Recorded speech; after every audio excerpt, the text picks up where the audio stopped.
The best time of love, suggests former Prime Minister of France Georges Clemenceau, is when one goes up the stairs.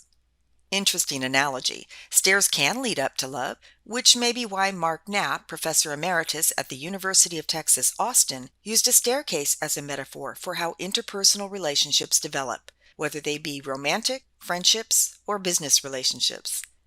This video will focus on Knapp's staircase model, where he visually represents the interaction stages that relationships go through as a series of stair risers. We'll start with the basic premise of the model before we take a very brief detour to remind you of some of the principles and assumptions surrounding stage models. Next, we'll examine the model in detail. Thank you very much to Mark Knapp and his 1978 book, Social Intercourse: From Greeting to Goodbye, as well as the most recent edition of his Interpersonal Communication and Human Relationships textbook. Then we'll wrap up with some different versions of the model you might see. Let's start with the basic premise. Knapp's model is divided into two phases, coming together and coming apart, with each phase further divided into 5 levels. The coming together phase describes how relationships move toward greater intimacy, and the coming apart phase follows how relationships dissolve. The basic assumption is that we will put our foot on a stair tread, investigate and spend some time there, and if we like what we see, we stay there. If we want to develop the relationship, we'll step up to the next stair tread. If we don't like what we see, we'll move over to the other side of the staircase, the coming apart side, and stay there, or continue down the coming apart staircase. In between the two sides of the staircase is a stabilizing section, where we might go back and forth. Before we continue, a quick reminder of some of the principles surrounding stage models. Relationships are complicated, always changing, moving toward and away from intimacy. And intimacy is not the only or end-all goal of relationships. Let's move to the two phases. Coming together, the stairs leading up to intimacy, or what one of my colleagues calls hold me tight, and the coming apart phase, let me go, which heads towards the dissolution or termination of the relationship. Remember that intimacy is not a euphemism for sex. It's closer to deep love. Intimacy is what some people consider to be the closest of interpersonal relationships, and can be within friendships and business relationships as well as romantic relationships.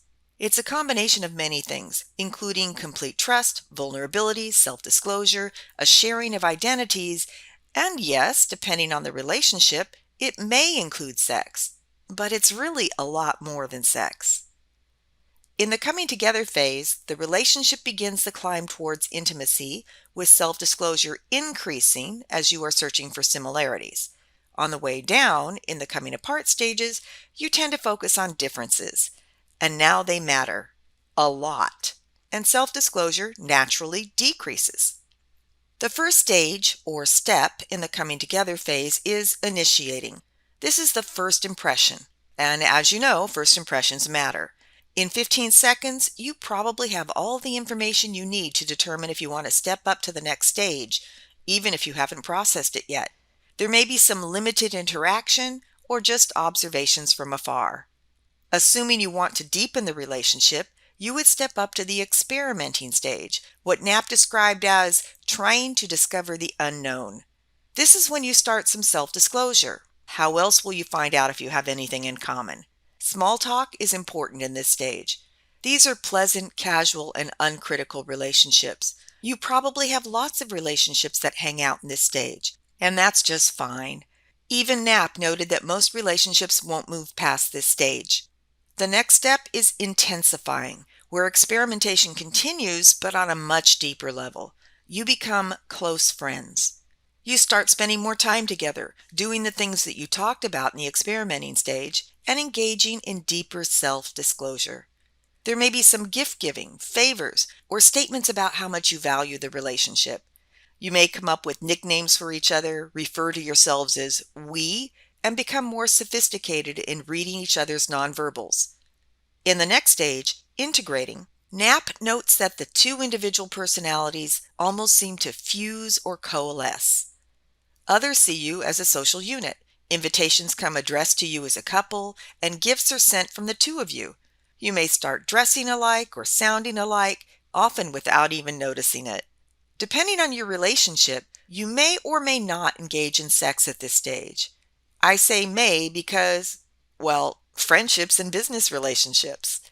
Also, depending on your values, you might have already engaged in sex in an earlier stage. Yes, I know about hookups and friends with benefits.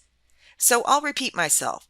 Your relationship becomes more intimate in the integrating stage, and intimacy does not necessarily equal sex.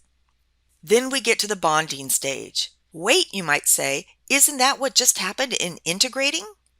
Knapp uses the word bonding a little differently, defining it as a public ritual that announces to the world that commitments have been formally contracted.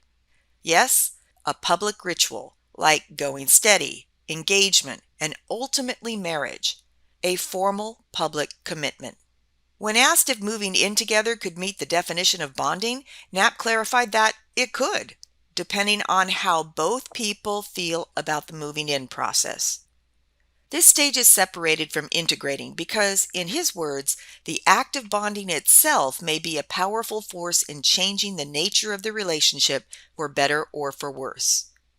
Going through the bonding stage tends to make the relationship much more difficult to end. So bonding doesn't typically happen multiple times in a relationship. Understandably, very few relationships will reach this level. It doesn't mean that your relationship hasn't reached peak intimacy. That takes us to the coming apart phase or process, where intimacy is still at the top of the stairs.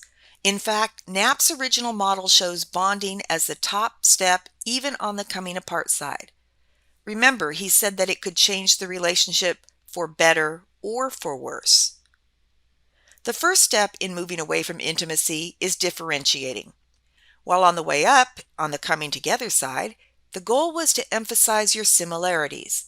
In differentiating, you recognize that you are different or distinct in character, and now those differences matter. They could be related to attitudes, interests, personalities, friends, relatives, and so on. It's the opposite of integrating, which is why it's on the same floor, just on the other side. We start replacing the words we and us with I and me. Your differences may result in fighting or conflict. Not a fun time, but it is normal. The next stage down is circumscribing. In geometry, circumscribing is drawing one figure around another, touching it at points, but not cutting it. A pretty good description of what happens in this stage. Topics are limited to what you consider safe areas, skirting around the more difficult ones. This results in less communication. You interact less frequently, and when you do, your conversations are briefer. Before we step down to the next stair tread, which is stagnating, it's important to realize that once you move to the coming apart phase, it's not automatically a downhill slide to the end of the relationship. In fact, it's quite common for relationships to continually move between these top four stages of intensifying, integrating, differentiating, and circumscribing, what my colleague classified as put me down. So the relationship is not doomed if you start paying attention to differences, arguing, and avoiding issues. If you manage your differences and conflicts well, you may very well sidle back over to the coming together side of the staircase. Okay, back to the coming apart process, where the third step down is stagnating. Stagnating means to remain motionless or inactive. Only communication that is required to maintain the relationship occurs, as you think you know exactly what the other person will say or do and you don't want to deal with it. The best way it was described to me was, staying together is painful, but leaving is even more painful, so you stay together. Like parents who stay together for the sake of the children, or people who stay in a relationship because they don't have any attractive alternatives. Or in a business relationship, when both parties aren't getting much out of the relationship but are unable or unwilling to end it. You can still get your relationship back on track, but it will likely take a lot more work. The relationship can continue its downward slide to the avoiding stage, the opposite of the initiating stage, again on the same level. You can avoid each other altogether, not return calls or texts, change your regular schedule, or, if you have to spend time together, you pretend the other person doesn't exist. Then comes the terminating stage, where the relationship dissolves. This can be very fast, over and done, or very drawn out, like in a divorce. And remember, you can step down to terminating immediately after agreeing in the initiating stage. Knapp designed this model to show how relationships can move back and forth between the coming together and the coming apart sides. For example, if you meet someone in the initiating stage, say you sit next to them in a class, and you don't really like them, the next time you see them, you'll probably find another seat away from them, stepping over to the avoiding stage. And don't forget, there is the stabilizing area between the two sides of the staircase, allowing you to be between a coming apart and a coming together stage. If you were to Google Knapp staircase model, you'll likely see different versions. While I have permission to show you Knapp's original version, I don't have permission to show you the other images, so I'm going to point out the differences without using those images. One variation uses Knapp's original image, but identifies the top floors of integrating, bonding, and differentiating as relational maintenance. And while this looks and sounds similar to what we talked about earlier as the put me down stage, Knapp clarified that his model does not identify relational maintenance. The justification is that intimate relationships are always changing, but successful ones tend to move around in the top floors. Another version removes bonding from the coming apart process, but keeps it in the coming together phase, moving all the other coming apart stages up, with terminating now on the last step rather than at floor level. This puts bonding and differentiating on the same level and initiating and terminating on the same level. Relational maintenance in this model, then, includes the integrating stage. Another common version staggers the stair treads so that the levels don't line up, using Knapp's premise that if you don't like what you see in a stage on the coming together phase, you have your choice of not one but two coming apart stages on approximately the same level.